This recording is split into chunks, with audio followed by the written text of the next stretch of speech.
हरे कृष्णा। आज मैं आप सभी को वृषभानु दुलारी श्रीमती राधा रानी की हाथी माधुर लीला के बारे में बताऊंगी।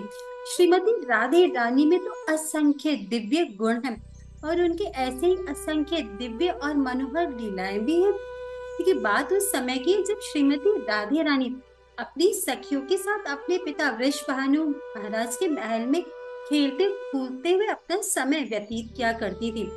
और जब भी वह खेला करती तो कृष्ण की एक मूर्ति को सदैव अपने पास ही रखा करती और खेलते समय उसे कोने में रखते हुए फूलों से देखी उसकी सजावट श्रृंगार किया करती थी और फिर अपनी अन्य सखियों के साथ मिलकर कृष्ण के लिए भोजन भी तैयार किया करती थी।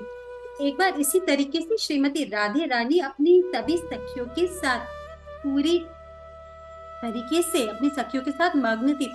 तो तभी वृषभानु महाराज के महल में दुर्वासा मुनि का आगमन होता है। दुर्वासा मुनि जो अपने क्रोध के लिए तो अत्यंत प्रसिद्ध है ना, और उन्हें देखकर राधा रानी की सभी सखियां बहुत डर जाती हैं और भय के मारे वहां से तुरंत भाग जाती हैं, तितर बितर हो जाती हैं।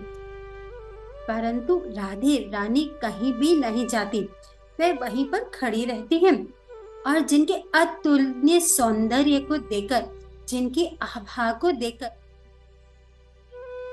दुर्वासा मुनि अत्यंत ही प्रसन्न हो जाते हैं और वे राधा के पास आके कहते, पुत्री, आज मैं तुम्हारे हाथों से बनी हुई खीर खाना चाहता हूँ।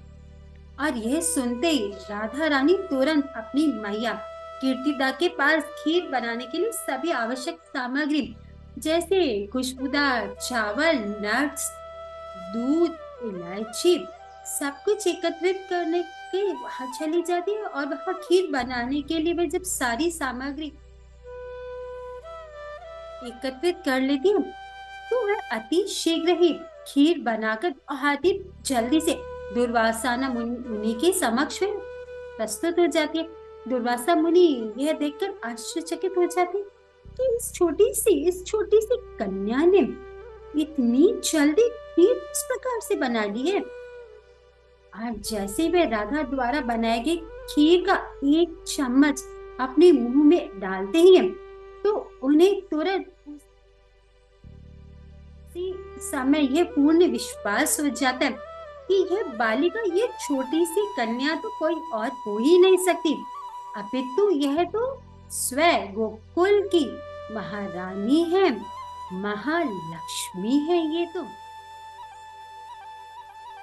क्योंकि उनके अलावा तो किसी और के द्वारा बनाए गए भोजन में इतना स्वाद और इतना रस तो हो ही नहीं सकता, जो अमृत के स्वाद को भी मात दे दे और जिसे चखने पर व्यक्ति को परम आनंद की प्राप्ति हो जाए।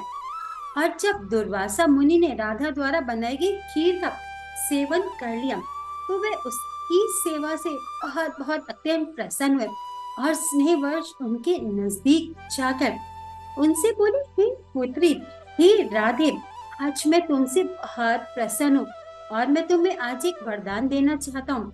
और वह ये वरदान है कि जो कोई भी तुम्हारे द्वारा बनाए गए भोजन को वह ग्रहण करेगा, उसकी आयु, शक्ति, सौंदर्य और यश में दिन प्रतिदिन वृद्धि होती चली जाएगी।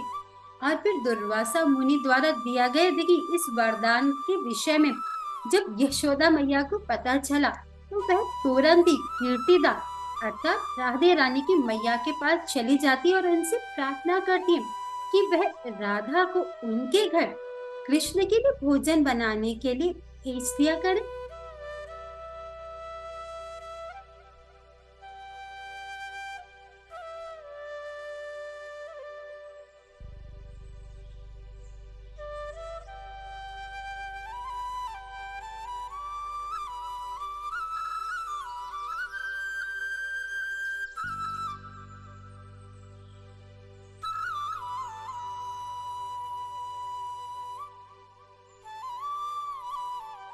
जिससे कृष्ण को दुर्वासा मुनि दिए गए इस वरदान का पूरा पूरा लाभ मिल सके।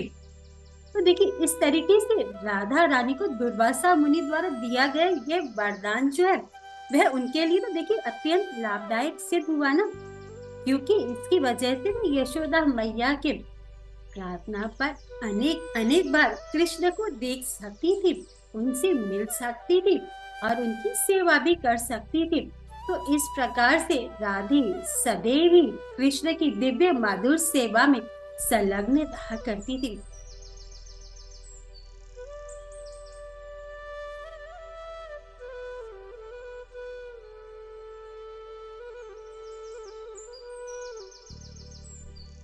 राधे रानी की जय। राधे राधे। देखिए कितनी सुंदर लीला है, इसे ऐसा लगता है कि हम सुनते ही रहे, सुनते ही रहे।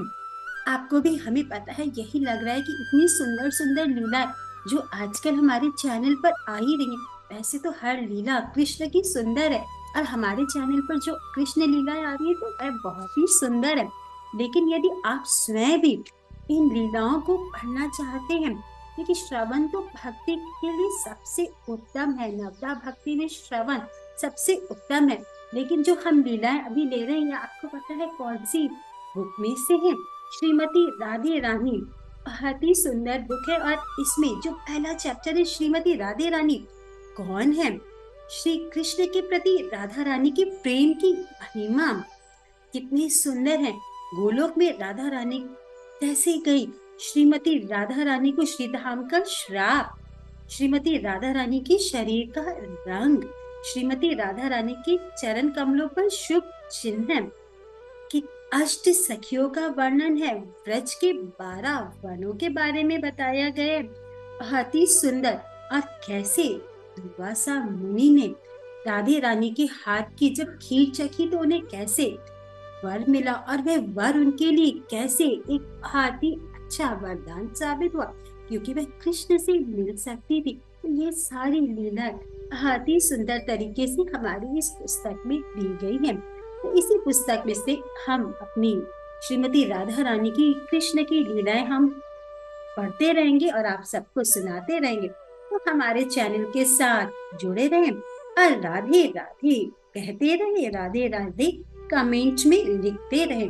राधे राधे। हरि हरि बोल। हरे कृष्ण।